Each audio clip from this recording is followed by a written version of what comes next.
Start your engine, roll forward into a good strong hold down position, keep an eye on the terrain ahead and wait for those fateful words to come over the radio net. Yes, today on Dragon's Teeth we're playing Achtung Panzer.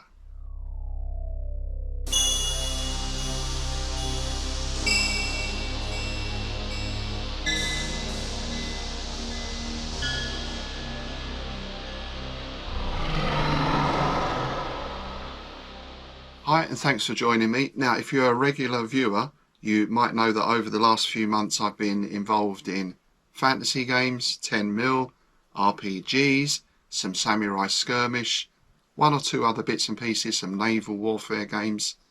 But really, I'm an old tanker at heart. So when Elliot down at Bedford Gladiators said, "Does anyone fancy a game of Achtung Panzer?" I immediately said yes. As far as I know, this is quite a new game and it's basically tank to tank skirmish. So with my World War II gaming, there are always two types of games that I tended to enjoy the most. One was that small unit encounter, usually in 25mm or 1/72 in old money. So that'd be maybe a platoon of infantry, 2 or 3 AFVs at the most. And then the other side was your big tank battles on the Eastern Front with, maybe 30 plus AFVs aside, which we would do in 1/300 scale. Now I do have a few sets of skirmish rules for infantry, but this was the first time I'd seen something specifically for tanks. I believe there is another game called What a Tanker, but again I've not played that, don't really know too much about that or how the two compare. Perhaps one of you can let me know. So Achtung Panzer by Warlord Games, tank to tank combat. And Elliot did say before we started, just to warn you, there's a lot of counters in this, a lot of tokens. Some of you may know my thoughts on modern games. I'm old school at heart. I like a set of photocopied rules with some tables in. One of my bugbears with new games is the amount of cards and counters and tokens and all this that you get to play a game, which I often think you could just do with figures, your dice and the rules. Having said that, I thought the counters and tokens in this game work really well, and I'll explain as we go through. So here's the battle that we played last Monday. Now I'm not going to go into a huge amount of detail with the rules and everything else, mostly because it's very difficult to learn a new game, film it and do a running commentary on the rules at the same time. So I've chosen some highlights, if you like, from the game, and I'm hoping this will be enough to give you a sort of overview of the rules, a flavour of the game really. Alright, let's see how things went. Achtung Panzer then by Warlord Games, very nicely produced rulebook. And here's our table.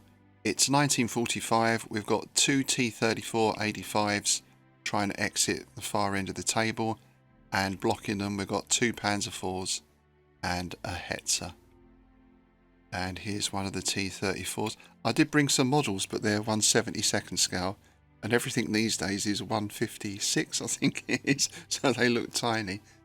And here's our control sheet. So each tank has one of these. It has all the stats on it, your crew details, and this is where you put on your tokens for movement, loading, any actions you might be taking and so on. There's also a deck of event cards where various things happen. So reconnaissance, here you get to look at an opponent's cards. These crop up during the game. Next we deploy our forces, so I'm coming on at this end of the table. And we've got a Panzer IV there and a Hetzer, both in nice defensive positions. The other Panzer IV is going to come on a little bit later on, no one is quite sure when.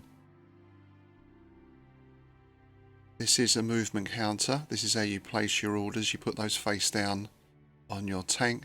The number there is the initiative number. Those are drawn at the start of each turn, and the lowest numbers go first. And the movements here, it's quite interesting. One movement is divided into 3 phases. So in each phase you can move and carry out a tactical action, possibly play an event card. And at the end of those 3 phases, we do this dice roll to see how much time has elapsed, which is a very interesting concept. We have an event card played quite early on, Fog of War. This was played on my T-34. Basically, he's thrown up a load of dust, so he can't see very well. This will obviously affect his ability to spot enemy tanks, and of course you can't aim at enemy tanks until you spot them.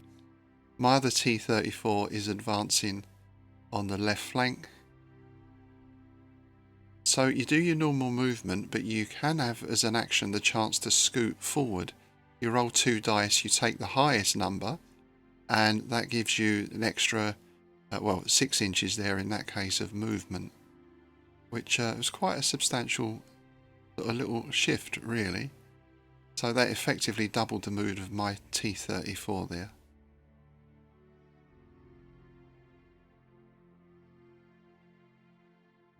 And here's where you keep track of the phases. There's those 3 phases, and there's also a minute counter there as well. So for this game there was a limit to the time that the Russians had to get off the table. Here's the German cards, 2 Panzer IVs and a Hetzer.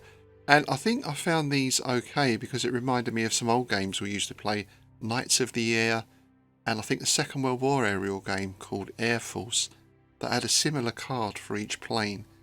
So that idea of almost having the cockpit or controls in front of you felt quite familiar, and I thought it worked really well.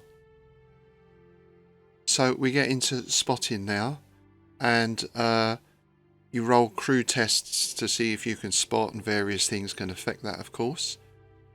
When a tank is spotted, it has a counter put on the back that identifies the spotting tank, so that way you can easily keep track of who has spotted what. You can spot and fire sort of immediately, that's like a snatch shot.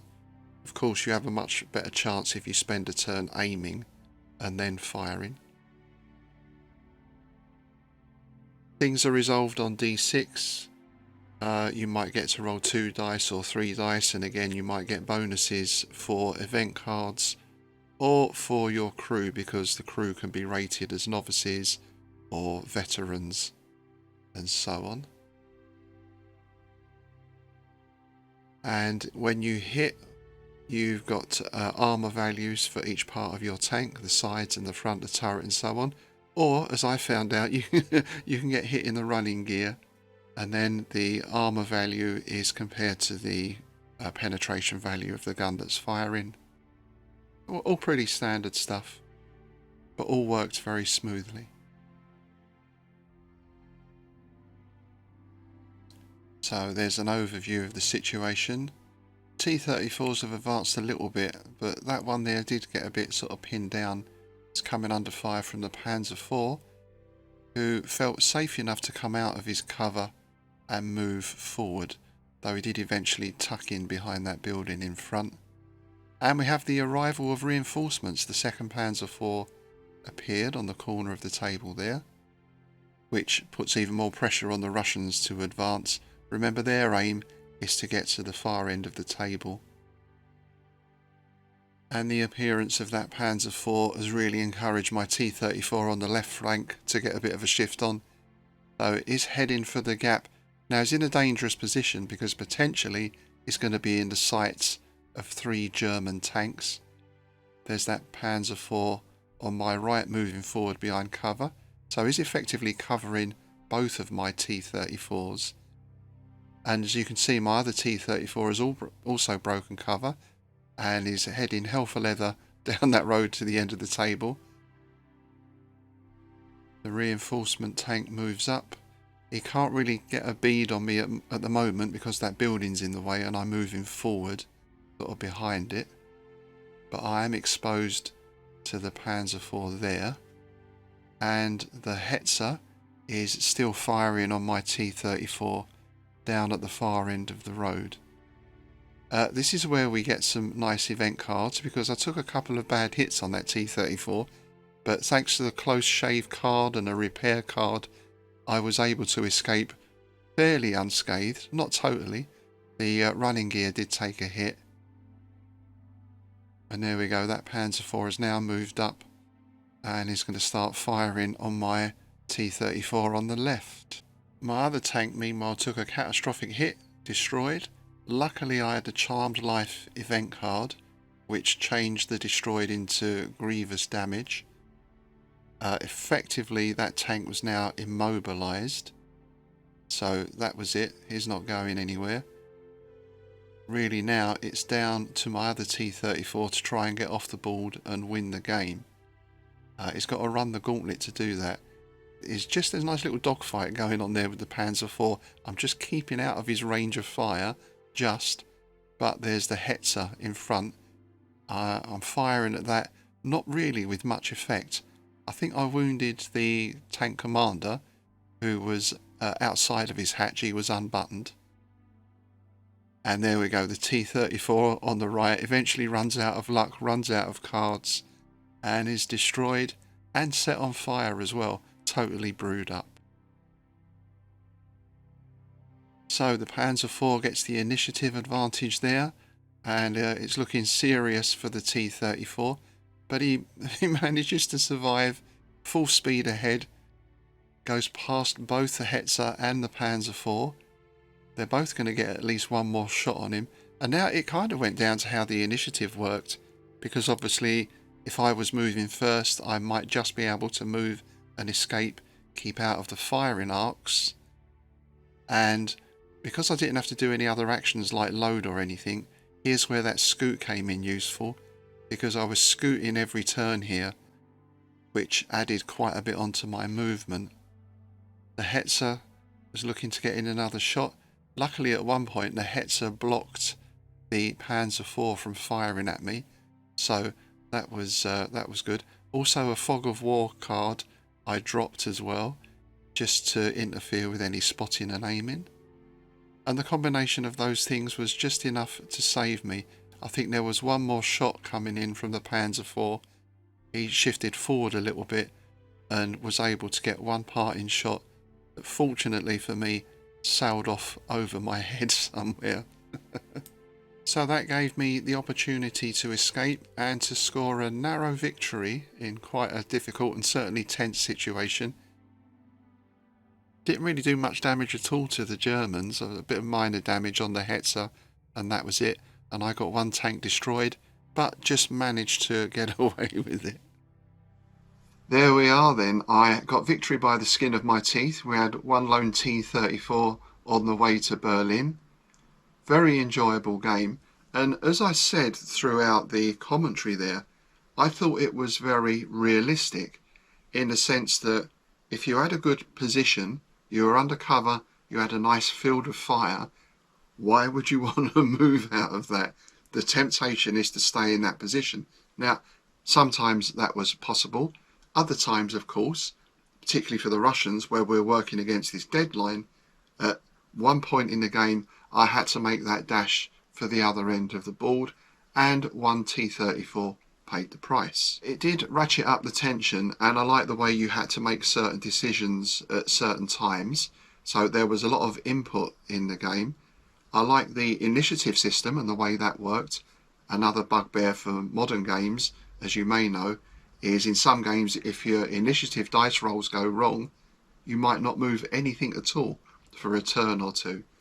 Yeah, so as I said in the commentary there, actually the amount of counters and tokens didn't really bother me because they were all practical, they all work.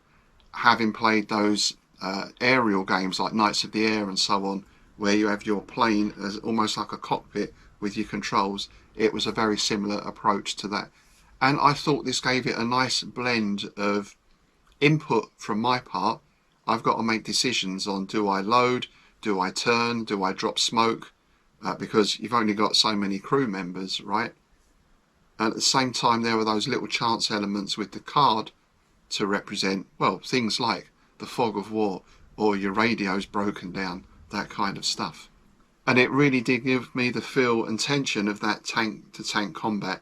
It felt realistic, though I have to qualify that by saying I've never driven a tank or been involved in tank to tank combat. That's purely the perspective of someone who watches films like Kelly's Heroes, Fury, Battle of the Bulge, so on and so on. But overall, I really enjoyed the game. The mechanics were easy to pick up, There were a few things we didn't really cover so much, morale and so on, and I'm sure there's some things we might have got wrong. But I like the time system as well, where you never know quite how much time has gone on. That added an extra layer of tension and realism into the game as well. So thanks again to Elliot for putting on a great game. Certainly recommend it. I'm not sure of the availability in terms of can you just buy the rule set. I know there are some big box sets out where you get sort of 5 or 6 tanks and maybe some buildings, that kind of thing. But do take a look, and if you've played it, do let me know your thoughts as well. Alright, thanks for watching today. As always, if you haven't already, please do like, share and subscribe, and I'll see you next time.